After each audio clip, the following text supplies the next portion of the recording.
Hay un estudio que sostiene que un 83% de los trabajadores está estresado o ansioso. Así lo reveló este estudio de la Asociación Chilena de Seguridad, que realizó una encuesta a un grupo de personas y empresas para conocer la realidad en términos de salud mental durante este periodo en que enfrentamos la pandemia por coronavirus. Sobre los alcances de estos resultados vamos a conversar con la psicóloga Daniela Campos, jefa del Departamento de Riesgo Social de la Asociación Chilena de Seguridad. Daniela, ¿cómo estás? Muy buenas tardes. Hola, buenas tardes. Daniela, primero quería agradecerte por este contacto y para saber finalmente qué fue lo que arrojó esta encuesta, porque acá hay que tomar en cuenta dos factores externos. Primero, el estallido social, todo lo que trajo esta sensación de inseguridad desde el 18 de octubre, y luego ahora también esta pandemia que nos genera otro escenario de incertidumbre, sigue aumentando el desempleo. Estamos frente a un panorama económico complejo, pero también está el susto a enfermar o a que uno de nuestros familiares enferme. Estamos hablando de 8 de cada 10 trabajadores que sufre estrés producto de esta contingencia, ¿no? Sí, te confieso que la investigación la partimos pensando por el tema de la contingencia nacional y de repente se sumó esta situación mundial. En ese sentido, 8 de cada 10, el 83% de los trabajadores dicen sentirse más estresados dada la contingencia ahora nacional y mundial. Y cuando les preguntamos por qué, el 46% dijeron que era por carga excesiva de trabajo, ya sea porque o les daban más trabajo o porque ellos mismos se sobreexigían. Y por otro lado también hablaron de falta de motivación y un 28% habló de inseguridad laboral, del miedo a perder el trabajo. Tal cual. Quería preguntarte, acá hay una carga excesiva de trabajo, tú me decías, no solamente por parte del empleador, a veces el propio trabajador que se sobrecarga. ¿Y esto es por lo mismo, por el miedo a perder el empleo? Decir eso, sí, es decir, la falta de motivación, el miedo a perder el empleo y el exceso de trabajo generalmente vienen juntas. O sea, finalmente, si un equipo de trabajo, por ejemplo, de 5 personas, eventualmente podrían despedir a una, las personas van a tener cada vez más carga de trabajo autoimpuesta para mostrar que esa persona no debería ser desvinculada. Es algo bien complejo porque además psicológicamente hablando las personas empiezan a quemarse y llega un momento en que de verdad no aguantan más el estrés impuesto desde la organización y por otro lado autoimpuesto. De hecho existe un término en psicología que se llama burnout, que es literalmente cuando ya el trabajador no puede más. Acá el 65% arroja la encuesta, dice que puede controlar solo el estrés y la ansiedad, pero hay un 17% que dice que no podrá aguantar más de 6 meses, que es justamente este tema. Sí, ahora hay que leer bien la encuesta, porque cuando el 65% de los trabajadores dicen, no, si yo puedo con mis propias habilidades, con mis propias herramientas mantenerme en esta situación, la verdad es que esto es lo que piensa el trabajador hoy día. En ese sentido, esta investigación la vamos a replicar porque es importante ver realmente cuando, como dice el dicho, otra cosa es con guitarra, ¿no es cierto? Claro. Entonces, en ese sentido, estar expuesto a un estrés, que un estrés mayor, durante un par de semanas es muy diferente a un par de semanas que además han sido en cuarentena, que además puede ir sumando y además sabemos que los muertos van aumentando. Entonces, en ese sentido, yo no confiaría tanto en lo que dicen los mismos trabajadores. Sí. En ese sentido, ellos creen que pueden estar, ¿no es cierto?, de alguna manera controlando sus emociones, pero la verdad es que eventualmente no saben hasta cuándo se la van a poder. Exacto. Además, la verdad es que especialmente con el tema del aislamiento, salió una investigación hace menos de 3 semanas que fue una revisión de todo lo que se ha investigado sobre cuarentena por el tema del ébola y del tema respiratorio del 2003, y la verdad es que habla de que la mayor parte de las personas que van a estar en cuarentena van a presentar sintomatología ansiosa. Eso tenemos que tenerlo claro. Sí.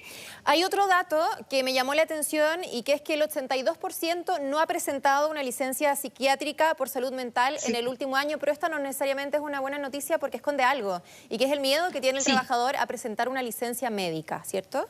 De hecho, el 36% de los trabajadores dicen que en su empresa es mal visto tener una licencia de salud mental. Entonces, en ese sentido, no es de extrañar que, y el miedo también tiene que ver con la automedicación también, obviamente, pero no es de extrañar que el trabajador tenga miedo a presentar la licencia, y dado que tiene miedo a presentar la licencia, es que no consulte. Y eso es algo aún mucho más complejo.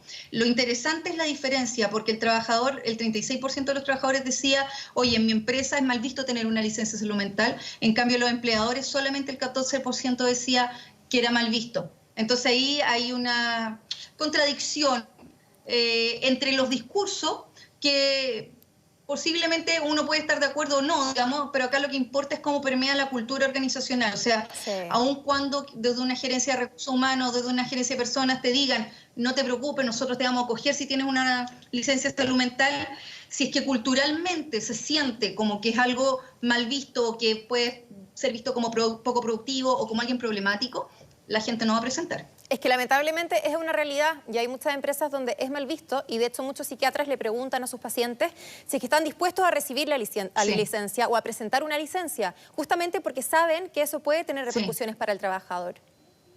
Sí. No, indudablemente. Y eso nosotros lo hemos visto, es complejísimo, porque el tema de la cultura organizacional finalmente permea la salud mental de todos los trabajadores de esa organización. Entonces, en ese sentido, desde que se generó el protocolo de vigilancia de riesgos psicosociales del Ministerio de Salud, el 2013, ya hemos visto cómo ciertas empresas están cuidando a los trabajadores, están informándolos, están bajando la incertidumbre. Pero también hoy día hay otras empresas que finalmente están diciendo, tú no puedes presentar licencia, están también fomentando la incertidumbre, que eso es muy complejo, porque hablábamos de la inseguridad laboral, pero también muchas veces la inseguridad laboral está fomentada organizacionalmente. Por ejemplo, diciendo, oye, ustedes saben que eventualmente vamos a tener que pedir gente, o oye, claro, tú sabes que si no vendes tanto, eventualmente va a pasar esto. Y se dice de una manera poco empática, se comunica de manera inadecuada y luego genera, ¿no es cierto?, sintomatología. Claro, porque básicamente el liderazgo que tienen que tener las jefaturas no se trata solamente de saber tomar decisiones, sino de tener habilidades blandas, de la empatía con los trabajadores, ¿cierto? Por ejemplo, en este caso se presenta un desafío para el empleador que tiene que ver, por ejemplo, con la flexibilidad horaria. Sabemos que muchos papás, además, están haciendo de profesores en este momento en sus casas. Y muchos, de hecho, acá tenemos la cifra también, el 26% dice que tiene problemas para conciliar su trabajo con su vida familiar, se producen frustraciones respecto a la paternidad, porque no tienen tiempo para estar con su hijo, o mujeres que postergan la maternidad para no perder su trabajo. Sí, hoy día vemos a muchos trabajadores que están partiendo por primera vez haciendo teletrabajo. En ese sentido, me gustaría comentar algo que tiene que ver, hablamos de la empatía, ¿no es cierto? Hablamos también de quizás ser amables. Claro. Estoy diciendo algo bien básico, pero en ese sentido, entender que no solamente tenemos a un trabajador haciendo teletrabajo, sino que tenemos a un trabajador en una situación mundial compleja haciendo teletrabajo. O sea, en ese sentido, el entender que hay una variabilidad psicológica, ¿no es cierto?, en los trabajadores va a ser crucial al momento de ver cómo están funcionando los empleadores con sus empleados. No estamos hablando de trabajadores haciendo teletrabajo, estamos hablando de trabajadores en una situación mundial compleja, tratando de hacer teletrabajo. Entonces, en ese sentido, la llamada es a ser empáticos, es a tratar de alguna manera, generar certidumbre en los trabajadores. Yo sé que hoy día muchas empresas están muy complicadas respecto a su futuro, pero de todas maneras igual uno puede utilizar, ¿no es cierto?, canales de comunicación, al menos para estar informando, ok, de aquí a una semana más va a pasar esto. O sea, hoy día tenemos trabajadores que no saben si van a ser desvinculados mañana. Exacto. Bueno, y también hay un tema que tiene que ver con la seguridad en cuanto a esta pandemia o a la posibilidad de contagio, que también el lugar de trabajo primero te dé la seguridad de que existen los implementos y la higiene adecuada para poder desempeñarse sin tener el riesgo de llegar a la casa y que entre el coronavirus a nuestra familia. Sí, y acá yo creo que también un tip relevante para la empresa es que aquí todo tiene que ser y parecer. O sea, supongamos que una empresa le está entregando todos los materiales y las herramientas a sus trabajadores para que no se contagien. Lo ideal es no solamente entregarlos, acá están y bueno, ustedes manéjenlo, sino que es, por un lado, entregarles información adecuada, ¿no es cierto? No todos los trabajadores tienen acceso a información de lugares con evidencia científica real. Entonces, entregar información adecuada y también es el gran momento de mostrarle al trabajador que estás atento a ellos, que los vas a escuchar y que te importan. Sí. O sea, la diferencia entre entregar una mascarilla, perdón por lo burdo, pero entregar una mascarilla versus entregar una mascarilla y decir, oye, porfa, úsala de esta manera, me importa, Totalmente. porque tú tienes 3 hijos y vas a llegar a la casa y de verdad tienes que tener bla, bla, bla, bla, bla. Entonces, en ese sentido, también tiene que ver con cómo lo hacemos, no solamente el hacerlo. Daniela, los últimos 6 meses han sido sumamente complejos. Primero el estallido social y ahora tenemos una pandemia y un escenario muy complejo. Estamos viendo lo que pasa en Italia, en España, y no queremos llegar a algo como eso, ¿cierto? Estamos bombardeados de información que genera más incertidumbre y más miedo.